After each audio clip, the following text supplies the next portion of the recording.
সাওয়ারডো এটা আমি করেছি ডাচ ওভেনে।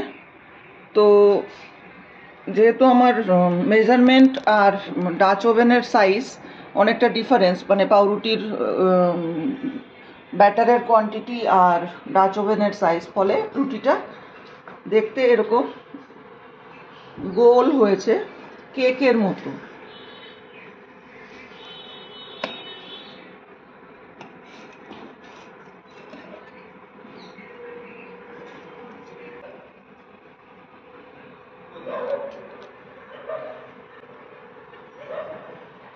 ক্রাম্ব,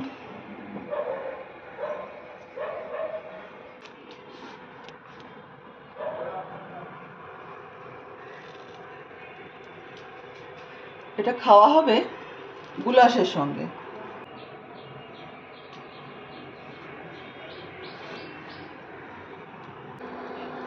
এই গুলাশটাও ওটিজিতে ডাচ ওভেনে হয়েছে, আমি ট্রান্সফার করে কড়াই দিয়েছি। এতে সবজি আছে শালগম, মূলো, টমেটো, ক্যাপসিকাম, ছোট ছোট করে কাটা মাংস, ছোট ছোট করে কাটা তরকারি, আর কমলা লেবুর রস।